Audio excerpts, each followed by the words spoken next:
Bonjour, alors prêt pour réaliser cette petite broche? Vous avez sorti toutes vos perles, vos laines, vos rubans et puis vos boutons. Alors c'est parti. On va commencer par dessiner sur le cœur ou sur les autres un petit rond qui ne soit pas trop centré. Ici, je vous montre ici sur le rond un petit peu comme ça et comme ça sur l'ovale. Ensuite, je vais enfiler ma première laine fantaisie ou mon ruban et faire un petit nœud derrière.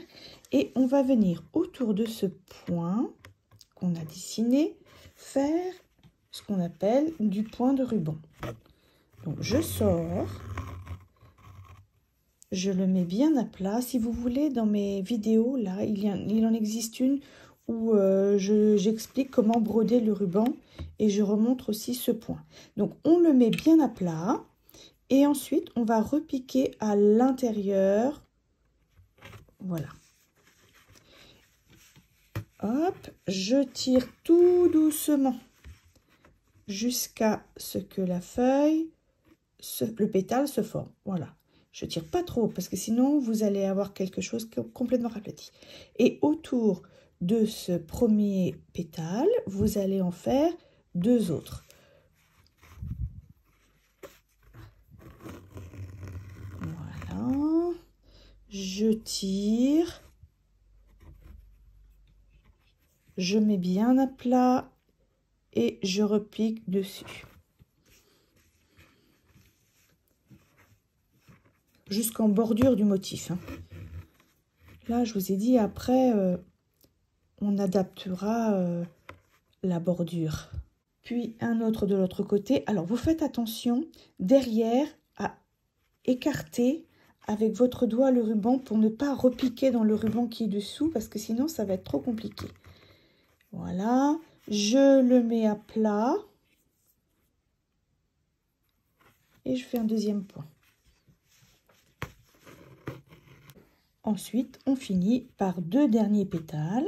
Alors, ça dépend de la largeur de votre ruban. Ça dépend si vous voulez faire une fleur plus conséquente que l'autre. J'ai pris un fil à broder et je vais faire des points nœuds. Et bien, c'est facile. Je tourne, mets mon aiguille à l'horizontale et je tourne une fois, deux fois ou trois fois, peu importe. Et je vais faire une accumulation de petits points de nœud au centre.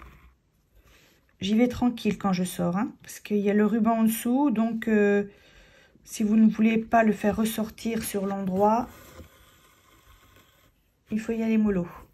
1, 2, 3.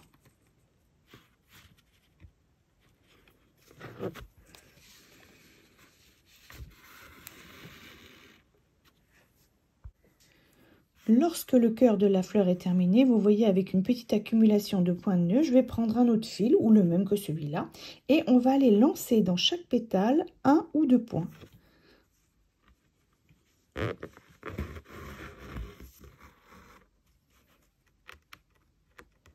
Voilà, je repars à côté et je relance vers le cœur et j'en fais tout autour.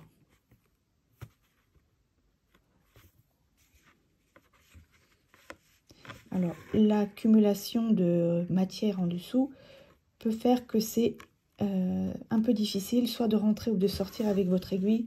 Mais dans ces cas-là, vous ne vous énervez pas. Si ça bloque, vous désenfilez votre aiguille, vous regardez ce qui se passe derrière. Vous essayez de dénouer. On va maintenant faire une deuxième fleur. Alors là, j'ai dessiné un peu en contrebas ici un deuxième petit rond. Et j'ai enfilé une laine un peu différente, puisque celle-ci, elle est plus ronde. Et là, je vais faire la même chose, sauf que je vais faire des petits points lancés. Des petits points lancés comme ça, tout autour du rond. Et je ne vais pas trop tirer, comme ça va leur donner, ici par exemple, ça leur donne un effet bombé.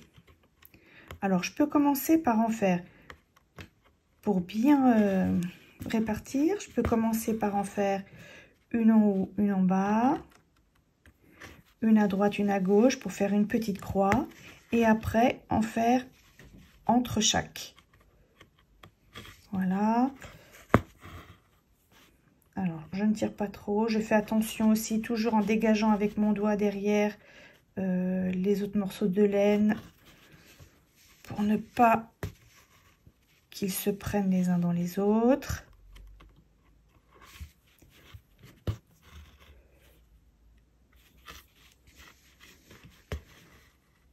Voilà, ce sont juste des points lancés. Puis ensuite, je viens combler les interstices avec un autre point.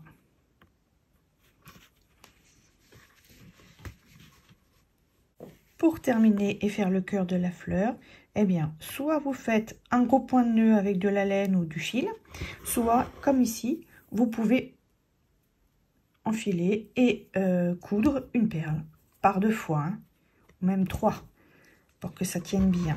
Donc, hop, je repasse une fois, je passe une deuxième fois.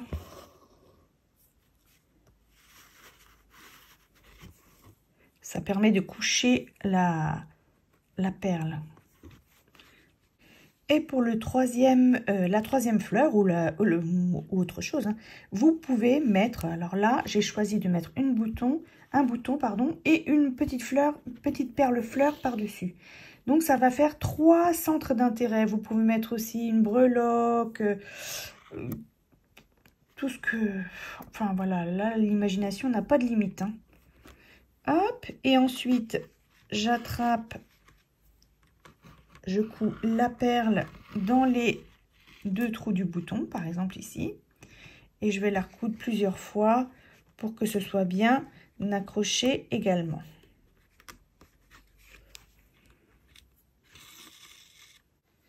Et pour terminer, si on veut, avec un dernier fil ou avec l'un de ceux qu'on a déjà utilisé, on va pouvoir venir faire des petites, comme des petits branchages autour de cette petite fleur là, qui vont aller occuper un peu l'espace autour.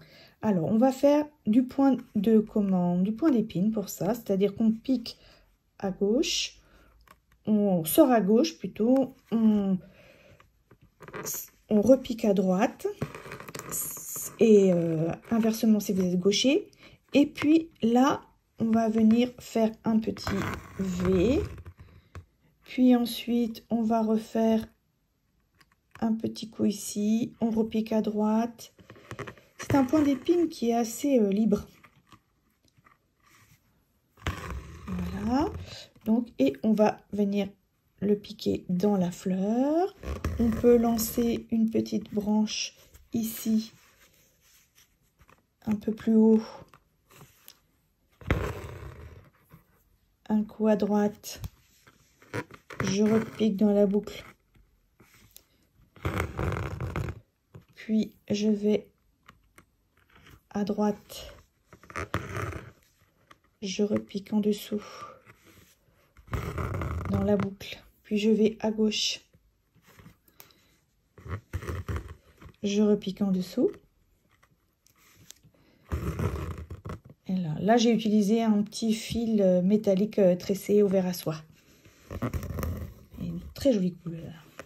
Et ensuite, voilà, on complète en faisant par exemple une petite branche ici, une petite branche là. La broderie du cœur est maintenant terminée. On va passer au contour. Alors, pour ça, je vous ai dit dans la vidéo de préparation que vous pouviez prendre des laines un peu duveteuses, comme ceci, du mohair, de l'angora, plus ou moins épaisses, pour faire ce contour. Pour appliquer ces laines, tout autour, on va utiliser un point de mirliton. Alors, je choisis une aiguillée de fil, voilà, ainsi que ma laine que je vais rentrer une première fois à travers le tissu, mais après je n'ai plus besoin, je peux enlever l'aiguille, je n'ai plus besoin de la rentrer. Alors, je sors mon aiguille avec du fil et je vais faire comme quand je fais un point de nœud, c'est-à-dire que je vais faire un tour, 2 tours et puis je vais aller repiquer plus loin, c'est-à-dire on ne repique pas au même endroit. Voilà, hop, et ensuite tout autour comme ça, de façon aléatoire, on pique, on fait un tour, 2 tours ou alors 3 tours et on va faire un premier contour du cœur. Voilà, là je peux faire plus près par exemple. Je peux faire 1, 2, 3 et je repique un petit peu à côté.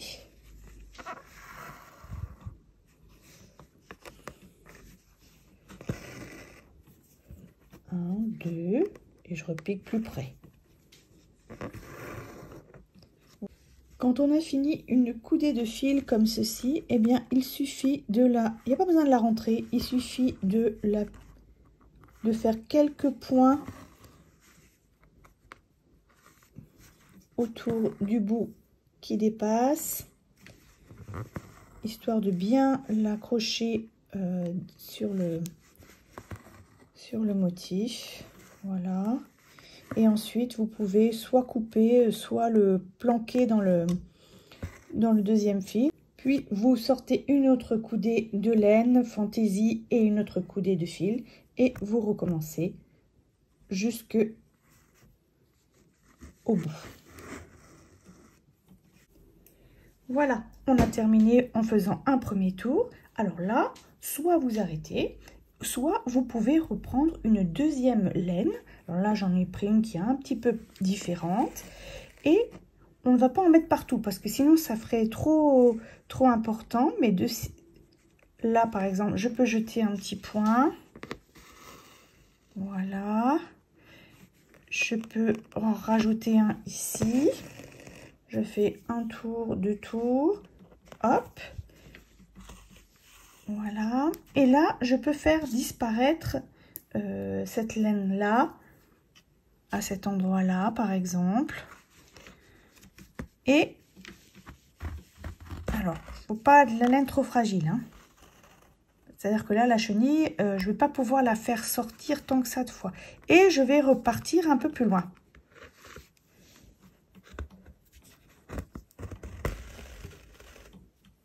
Voilà. Et là, eh bien, c'est reparti. Je fais des points de mirliton avec un tour, deux tours. Pas plus pour celle-là parce qu'elle est vraiment très épaisse. Mais après, si vous avez envie, vous pouvez faire un contour avec... alors, vous pouvez prendre là de la laine poilue, par exemple. Enfin, tout un tas de choses et faire des petits mélanges. Et maintenant, c'est l'heure d'enfiler des perles.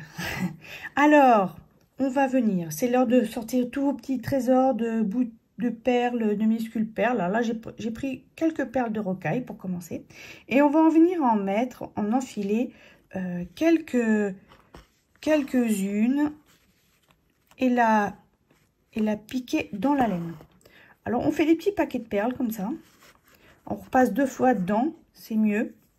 Hein. Ensuite, j'en remets une à côté. Ça va être un petit travail de... C'est ce qui va demander le plus de temps. Mais alors, je trouve ça très plaisant. Voilà. On peut en mettre de plusieurs couleurs. Tiens, je vais en mettre une grosse là. Une grosse perle de rocaille. Un peu plus foncée. Voilà.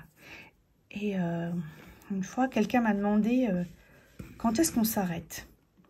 Eh ben, j'ai envie de dire quand on trouve ça beau. Parce que c'est très subjectif de savoir quand est-ce qu'on s'arrête.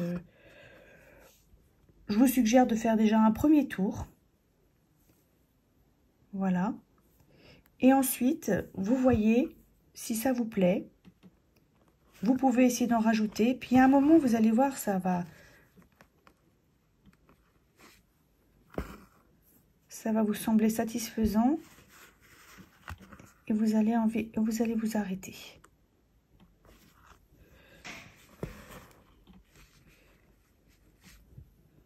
Voilà.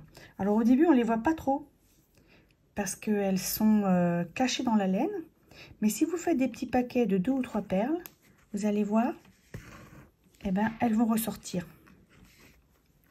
Avec la lumière, ça va faire des petits reflets. Vous allez pouvoir aussi mettre des petits sequins. Alors là, j'en ai un là. Je le pique. Hop. Je le place. Et pour qu'il tienne, j'enfile une perle de rocaille. Je peux prendre une couleur contrastée. Là, j'en ai pris une orange. Et je repique à l'intérieur du sequin, comme ceci. Et clac. ça va l'appliquer. Je peux faire 2 fois le tour pour que ça couche la perle et qu'on ne voit pas le trou. Voilà le résultat final de la broderie. Vous voyez, hein, moi j'ai mis vraiment beaucoup de perles, des différentes tailles, des sequins, des petites choses que j'ai trouvées.